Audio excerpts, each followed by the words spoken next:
Baiklah, pada hari ini saya akan memulai praobservasi dengan rekan sejawat saya yang nantinya akan dilaksanakan oleh Ibu Syahria.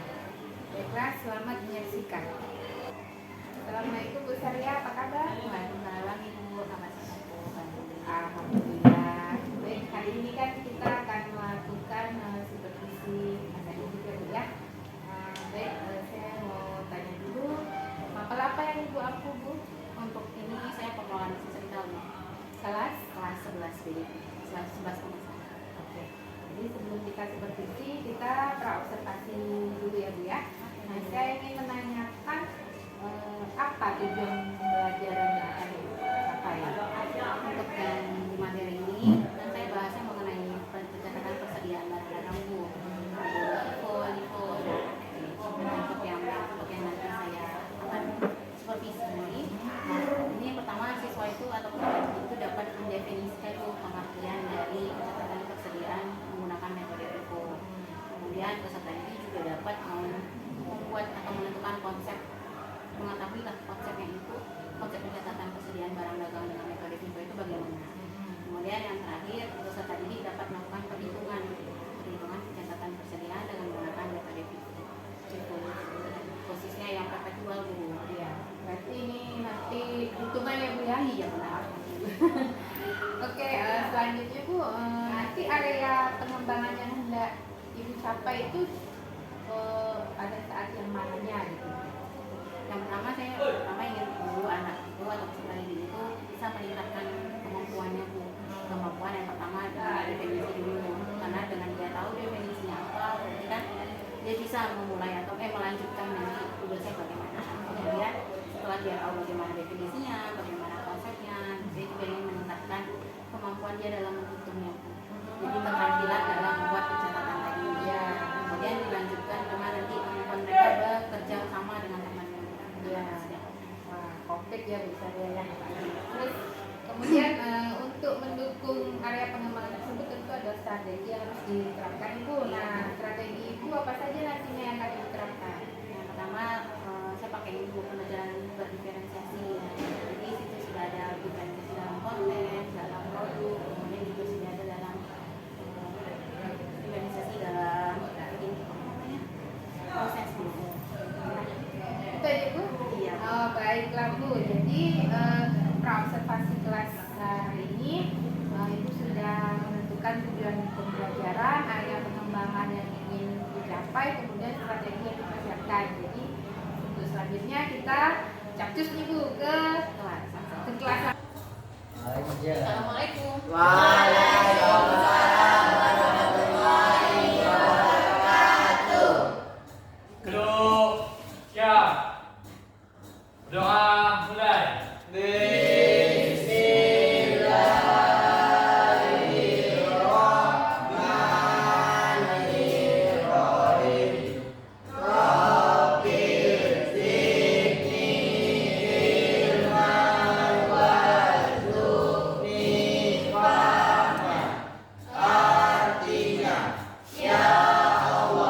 Tambahkanlah kepadaku ilmu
Guru tiket bu. Coba nama awasnya. Livia. Livia. Mercy. Anita. Ramadhan.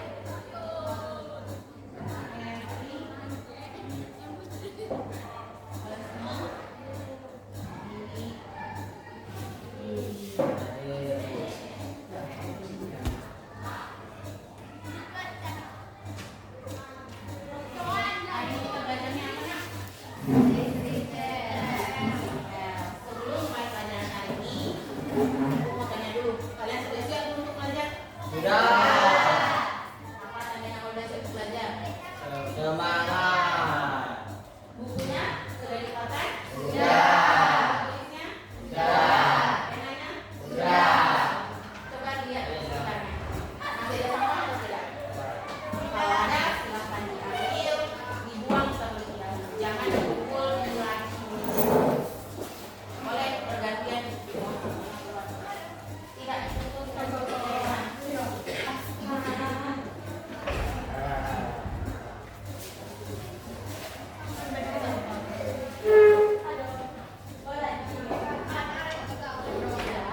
silahkan angkat tangan. Metode FIFO itu apa? Dari yang sudah dibaca tadi.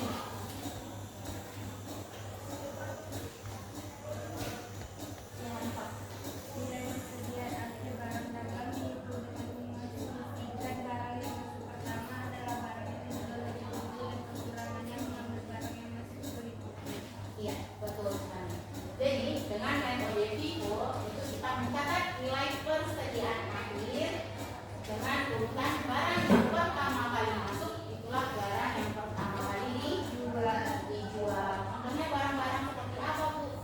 Yang ada pada luar sana, makanan, minuman.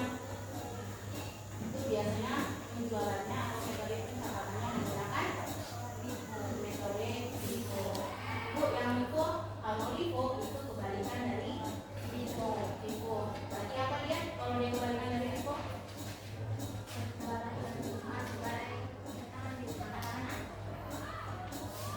Kalau FIFO dia bagaimana?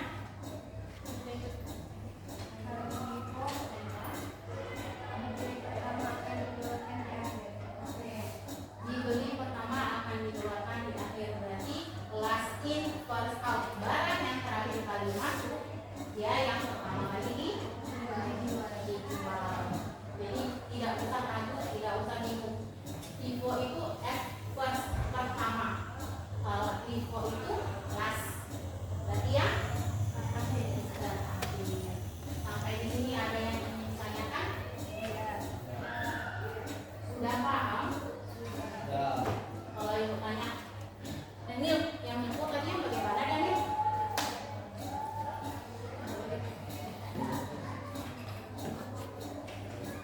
Kenapa tidak bertanya? Ini sudah paham.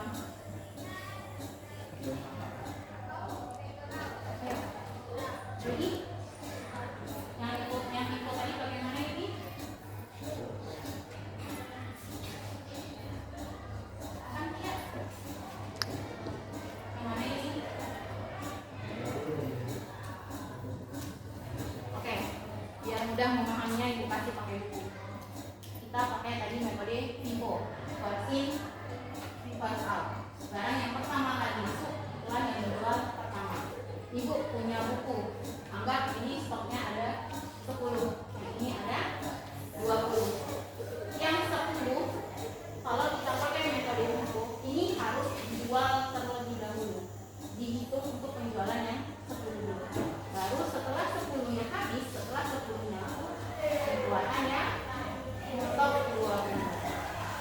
Jadi barang yang pertama kali kamu beli sama saya itu yang pertama kali kamu jualkan lagi ke customer. Jadi dia urutannya seperti itu. Kalau yang itu yang 20 tadi dijual dulu, baru masuk yang 10 baru pajang di rangi. Paham kan? Yang paham?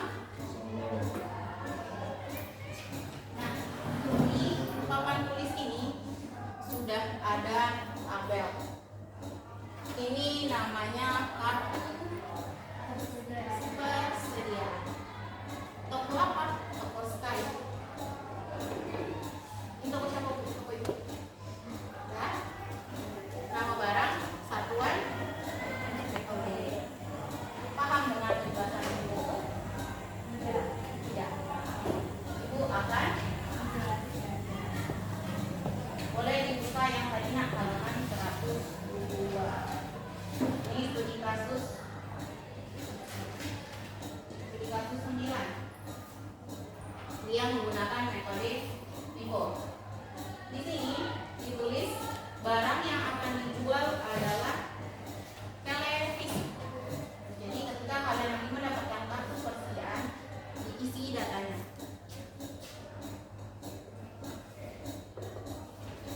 Satuannya apa di sini? Satuannya mana? Satuan unit. Metodenya tadi kita pakai apa? Metode perhitungannya kita pakai apa? FIFO. Yang mana FIFO-nya ada 2?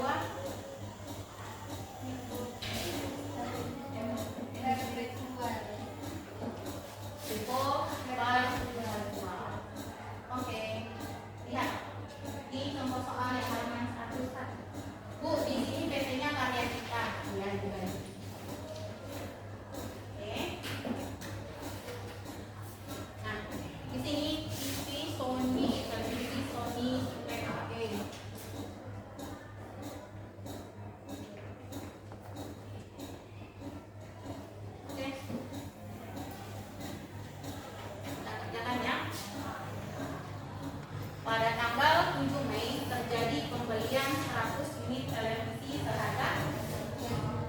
juta.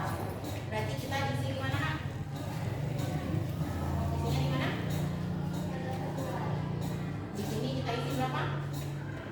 7. Bulan dulu ya. Ini tanggal 7. Unitnya berapa tadi? 100. Nah, di sini ini tertulis pembelian. Nah, ketika kalian nanti misalnya sudah bekerja di Alfamart atau di yang lainnya, kalau di awal ini kan kategorinya bulan B. Ini kategorinya sebagai persediaan karena dia masih di awal bulan. Bisa jadi ini sisa dari barang di bulan sebelumnya. Jadi kebanyakan soal ini menulisnya persediaan awal. Kalau dia persediaan awal, kalian langsung isi di sini. Karena dia tidak masuk ke pembelian, tidak masuk ke penjualan, jadi langsung isi di saldo. Tapi karena di soalnya dia masuk ke pembelian, jadi hanya pembelian, berarti kita isi di kolom pembelian. Ada yang mau isi? Ada yang mau isi kan? Tinggal masukkan unitnya berapa, harga sama jumlah. Ada yang mau coba?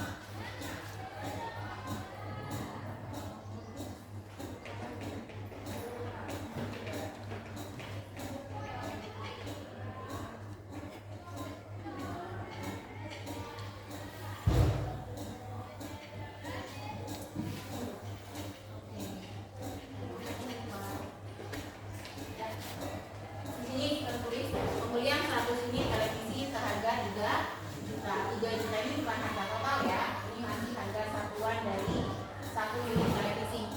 100 unit harga 3 juta berarti jumlah totalnya 300 juta. Ini Nak, kalian pindahkan ke saldo. Adakah penjualan di sini terjadi? Tidak. Berarti dikosongkan kolom penjualan, langsung pindah ke saldo. Saldonya berapa? Katanya tadi 3 juta. Ini kok boleh ditulis RT ya Pak? RT 3.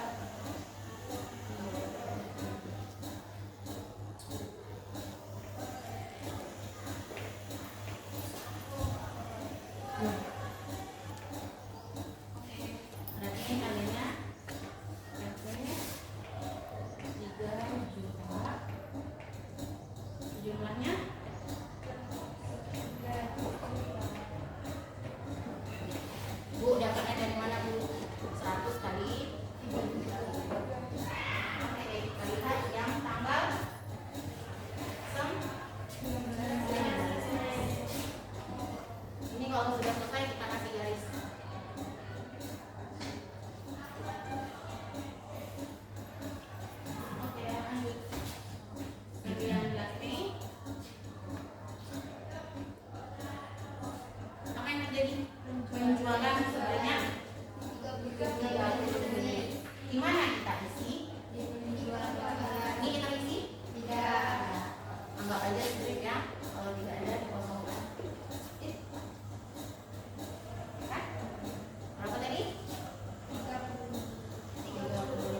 Ini dia bedanya di perempuan. Kalian jangan terkecoh dengan harga. Jadi setiap ada harga di penjualan dan itu perhitungannya secara kontrafaktual itu tidak dianggap. Harga yang kita anggap hanya harga ketika pembelian. Harga stok di pembelian. Jadi kalau misalnya kayak gini, ini kan 100 nih, 3 juta harganya. Jadi ketika kalian menjual 30, ini harus harga yang 3 juta. Jadi jangan kalian masukkan yang harga 3 juta. Ingat, di situ dia catatannya. Jadi harus selalu dengan harga 3 juta. Nah, di sini stoknya ada 1 atau 2, 3, 4, 5. Ada berapa? Ya 100. Ada lagi di bawahnya? Tidak, cuma 1 ini. Ya, berarti ini langsung kita 100 pakainya 30. Berarti harganya 3 juta. Berapa jadinya, Nak? 9 kali 30 kali 3 90. Oke. Nah, untuk saldo langsung ditulis selisihnya berapa. Berapa sisa jadinya? Ini 70. Betul, 70. Harga jadi 3 juta. 3 juta. Berarti sisa duit kalian berapa di sini? 300 kurang 90. 210. 210. Oke, ini boleh di garis. Lanjut, tanggal 22 Mei. Apa yang terjadi? Pembelian berapa unit? 70 dengan harga 3 juta 100. 3 juta 100. Oke, berapa totalnya?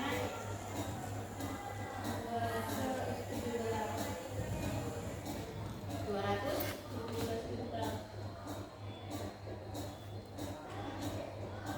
Oke, adakah yang terjual? Tidak ada. Nah, di saldo sekarang ada perbedaan. Kalau tadi saldonya langsung turun, langsung kita kurang. Kalau ini masih ada saldo tersisa, tidak boleh langsung ditambah, ditulis jadi 140. Tidak boleh. Jadi saldonya harus diurutkan dari saldo yang terakhir. Jadi kamu turunkan dulu 70, RP 3 juta. Ini berapa? 510 juta. Baru kamu masukkan yang saldo yang kedua. Masih di tanggal yang sama. 70, RP 3 juta, 100, 217 juta.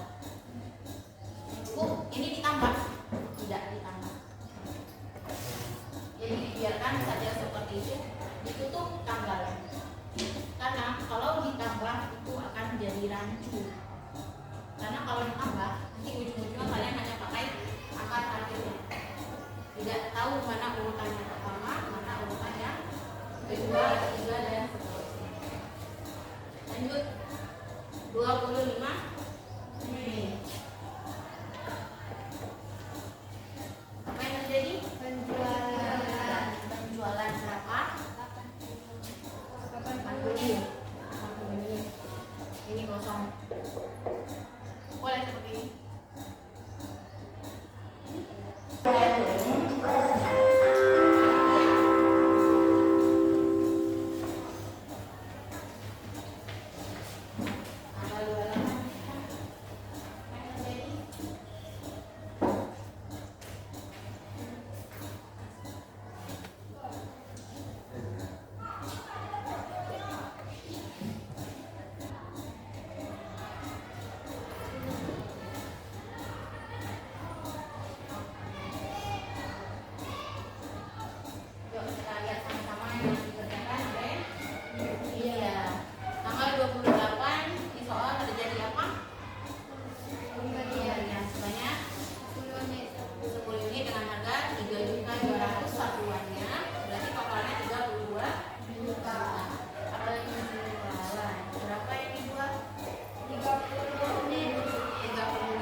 Dekat Pak. Oh,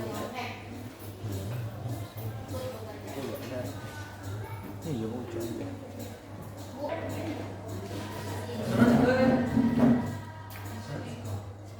Ada kesulitan nak? Ada kesulitan mau dia kembali.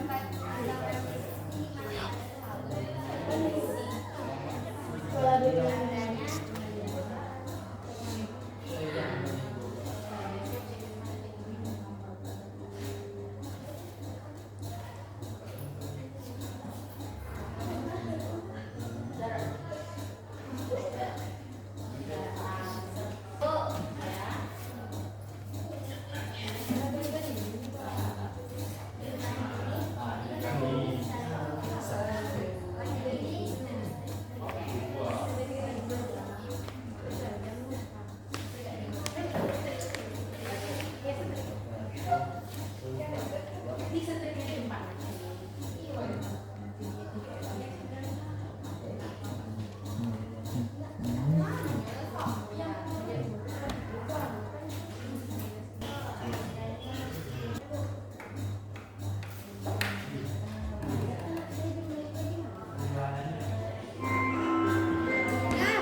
Ya. Sudah siap anak-anak? Sudah. Ada yang mau mengerjakan ke depan?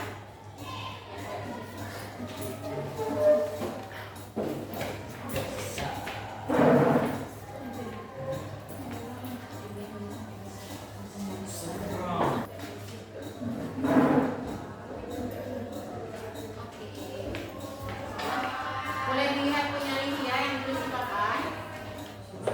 Apakah sudah benar? Sudah benar nak? Kalau sudah silakan dikumpul dalam kelompok.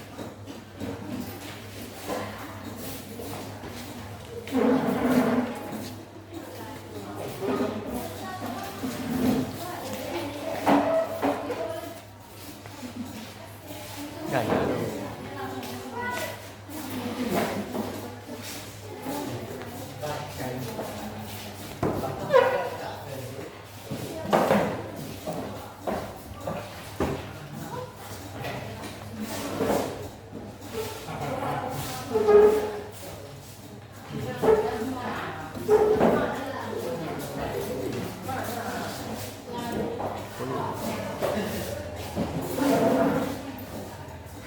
Sampai di sini ada yang mau ditanyakan nak?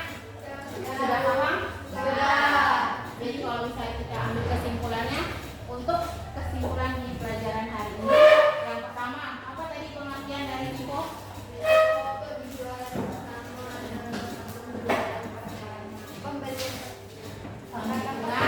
Dengan persediaan atau pencatatan persediaan yang dihitung berdasarkan barang yang pertama kali dibeli, pertama kali dijual.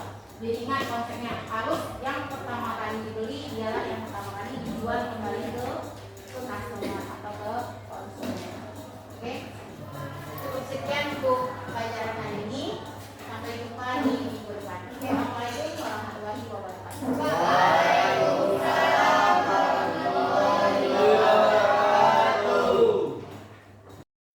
Selamat pagi Bu, apa kabarnya hari ini? Pagi Bu, alhamdulillah sehat. Alhamdulillah baik juga. Jadi sekarang kita melaksanakan pasca observasi ya Bu ya. Setelah kemarin kita sudah melaksanakan supervisi di dalam kelas ya Bu ya. Dan awalnya kita pra dulu nih kan. Iya benar.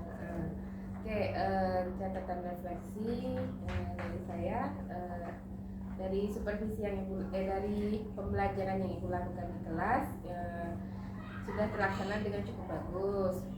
Jadi Ibu sudah menerapkan pembelajaran diferensiasi ya Bu ya. Nah itu diantaranya kan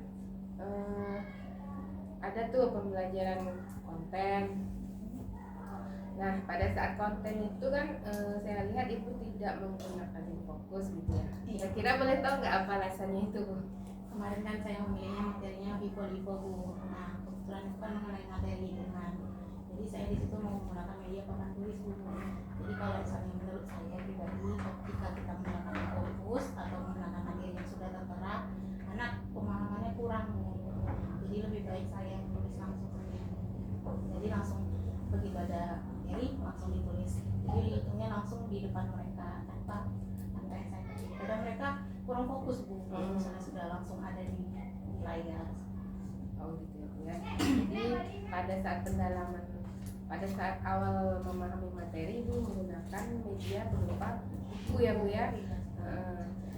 Kemudian pada saat proses saya sudah juga melihat Ibu sudah memberikan kebebasan kepada siswa untuk memilih teman berdiskusinya. Nah kira-kira pada saat diskusi itu Ibu melihat nggak apa kendalanya pada siswa tersebut? Untuk kendala sih alhamdulillah nggak ada Bu. Tapi justru malah terbantu dengan diskusi sama teman.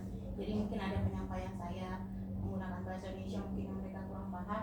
Jadi dengan temannya itu bisa menggunakan bahasa daerahnya. Jadi mereka lebih paham dengan apa yang saya sampaikan tadi. Oh, jadi Ibu udah paham sekali lah ya kondisi kelas Ibu gitu. Ada yang kurang lancar dalam bahasa gitu ya Bu, yang pemahaman bahasa. Nah dalam segi produk kemarin juga sudah bagus Ibu.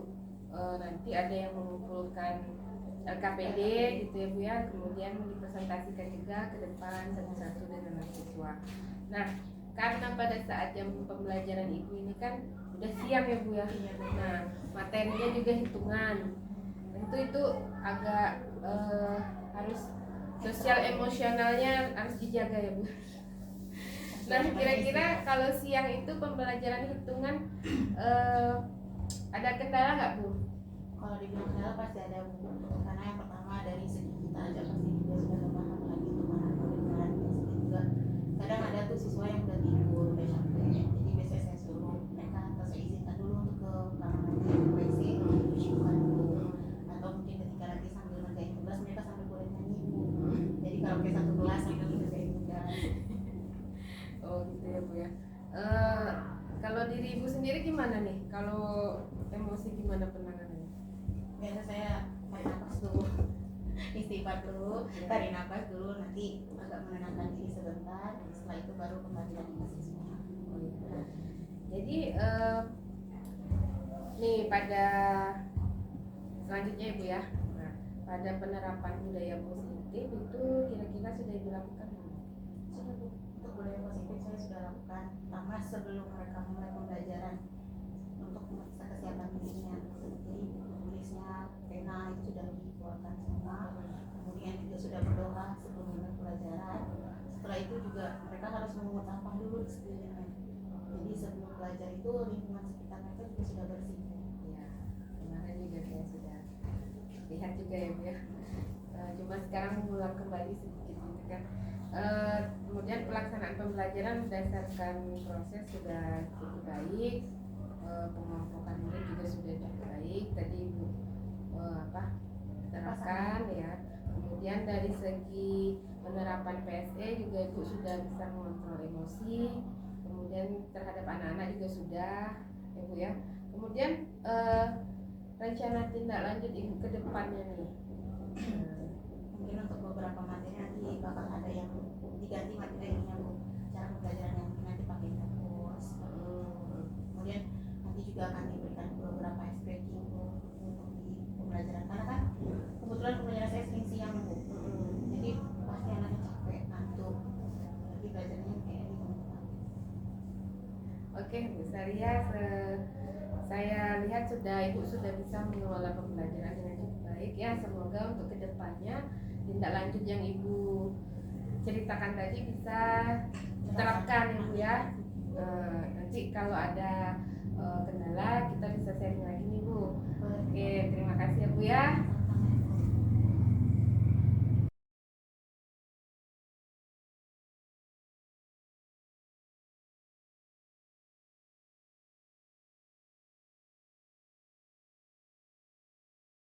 Audio Jungle.